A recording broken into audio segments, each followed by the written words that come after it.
Good morning, Jet fans. Matt O'Leary back with another video on Black Monday. Today, we'll be reacting to some Woody Johnson comments on the future of Aaron Rodgers. Huge discussion point right now.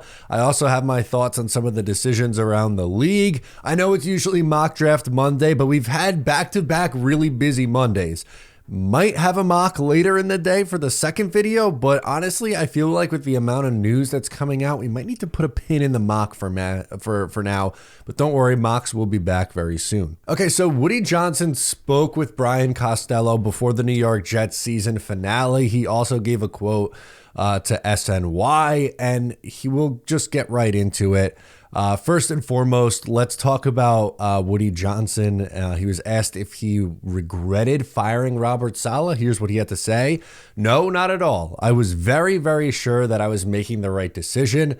I didn't do it to spark or anything like that. I didn't do it for that reason. I just knew everything that I needed to know about that situation. Okay, this one's literally contradictory because at the time you can go back to Woody Johnson's comments after firing Robert Saleh, and I think one of the direct words that he used was spark. This change, the change that we made today, that I made, I believe will bring new energy and positivity that will lead to more wins starting now. I want to say, which I've said earlier to some of the members of the leadership team, that represents the players, how proud I am of this team, this specific team this year, and excited about what could happen and what will happen, particularly given these changes that we've made today. And he talked about how talented the roster was. It was the most talented team that he's had in his 30 years or 25 years, however long it's been since he's been the Jets owner.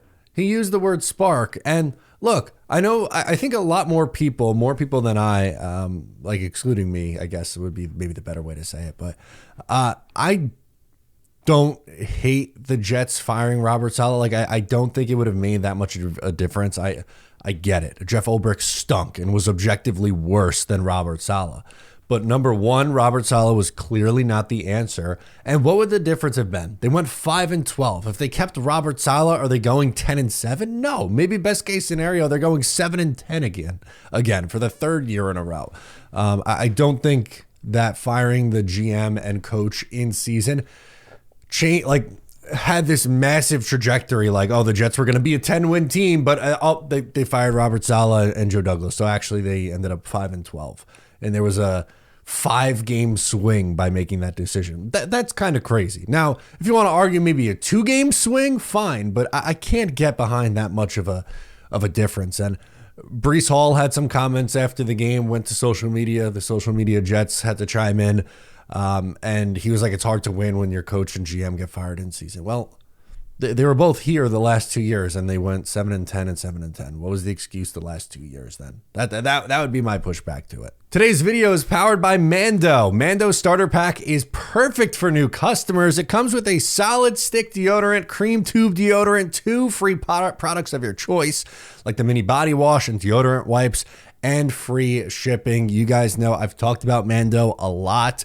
They are my go-to body wash. I personally like the bourbon leather scent the best. I've had the mini body washes. I got a bigger bottle of the body wash as well, and I use it daily in the shower, and I think that's my favorite scent that they offer. Good news for you guys, though. I have a discount code to help you get hooked up on my favorite smelling whole body deodorant on the market.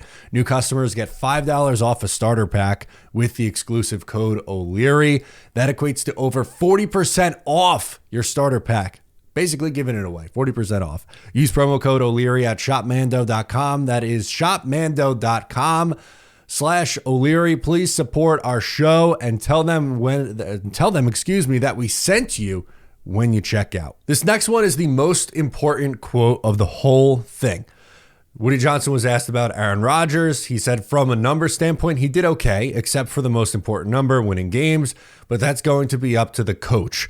The coach will have to decide what the quarterback situation is. That's going to be a very important job for the general manager and the coach. What do we want and when do we get it, and what's our timeline? Where does Aaron Rodgers fit into that? Look, this is what I've been saying the entire time. And I hope Woody Johnson sticks to his words on this one, because there were reports that Woody Johnson does not want Aaron Rodgers back, and that's going to be like his decision. Should not come down to him one way or the other. If he wanted him to stay or wanted him to go, he should not be the one making that call. It should be up to the general manager and coach, who should be on the same page, by the way, not, infighting. The general manager wants to go a different direction. The head coach that they hire wants to keep they want to keep Aaron Rodgers, and there's tension right off the bat. No, they should be on the same page and embark on that journey together. Now, what do I think? Feel-wise, with what the announcers were talking about during the game, it felt like, coming from Aaron Rodgers' side, that he was likely done with the New York Jets. And some of his answers the last few weeks about, unless he gets cut by Woody Johnson, or he had some quotes about the owner throughout the year, I just think it's over. And I'm not discrediting you. If you're someone who wants to keep Aaron Rodgers, okay, you are completely allowed and able to have that opinion. And I think that there are people who can make a strong case for keeping Aaron Rodgers. I just think that with reading the tea leaves of what has happened this season, I would be surprised if he was back. That's my point. I would be surprised if Aaron Rodgers is back after all of this, but that's just my own opinion. The general manager, whoever it is that they hire, and the head coach, whoever it is that they hire, they should be the ones making that call. Not the owner, not the fans, not me, the GM and the coach. So hopefully Woody sticks to that. Costello also asked Woody Johnson about the Athletic article, and he essentially called it a smear campaign. It didn't have any truth to it. And he denied, to an extent, Brick Johnson's involvement. He said, the quote was, he has no role in the organization. I'm sure that, the teenage son does not have a title, but he's pictured next to his dad. He's in the locker room. He's around the team. He's more involved than I think Woody wants to lead on. Now, is he going and saying like, hey, this guy's Madden rating is horrible and we can't sign him? And then the Woody Johnson's going, hey, we can't sign that guy? No, I think that's probably the part that was a little bit exaggerated. But it's hard for me to buy this quote, because yeah, he has no role in the organization. Sure, he doesn't have an official title, but is he around the team like Woody's around the team? Yes. He was called into the locker room. There was video of him being called into the locker room by Woody Johnson. And I buy the quote, or the story rather, that he was in the locker room and gave a game ball to Garrett Wilson. I have it on pretty good authority that Brick Johnson's favorite player is Garrett Wilson. And that kind of behavior just doesn't surprise me, honestly. So, I don't know. You could believe the quote if you want. You could think however you want. But I don't buy this one personally. SNY actually got some video as well from Woody Johnson, so I'll play that clip. Here was Woody's thoughts immediately after the game. Well, everybody thought this was going to, not just me, thought this was talented, but all the networks that are paying millions of dollars, they put us in 6 prime time. So everybody thought this was going to be unbelievable. So from that standpoint, yeah, we didn't live up to that early opinion of virtually everybody. But we ended up well, because I don't care about anything else, but a win at the end was good. And so we beat them today. They played well. They didn't give up. Everybody showed up. And we did some really nice things. So I'm proud of the guys. Clearly, he was disappointed. But the media thought we were going to be good too. Okay, but you still had a really bad season. I don't know, not the best. So there you go. Those are the big Woody Johnson quotes, and it's going to be a really big offseason. And today's day one of the offseason, baby. Black Monday. So I guess I should give a couple thoughts here before we close on some of the news that we have so far on Black Monday, because it does have an impact on the Jets. As of now, the only team with the opening at the GM spot is the Jets. Trent Baalke is staying with the Jacksonville Jaguars. They fired Doug Peterson, but the GM stays. How he survived another coach and he's going to hire yet another coach, I don't know. I genuinely don't have any idea how that is going to happen here, but he is.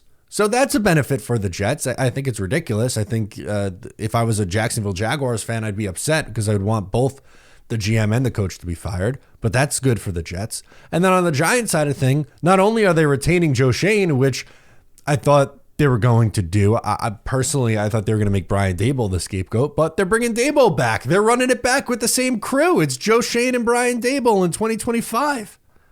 Maybe they get a chance to pick their quarterback. Although they don't have a top 2 pick, and the teams in the top 2 have they have quarterback needy teams. I don't know how they're going to get their guy, but they're going to get another opportunity here.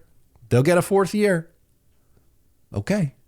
We'll see if it works for the New York Giants. But honestly, I think the Jets are set up in an okay spot. They're the only GM opening right now. So we'll see who they hire. The Jets also put into interview Aaron Glenn. We might go into more detail on that later. But the Jets will be interviewing Aaron Glenn at some point this week via Zoom. So there's your Jets news, guys. Thank you so much for tuning in. I'm Matt O'Leary, and I'll catch you next time.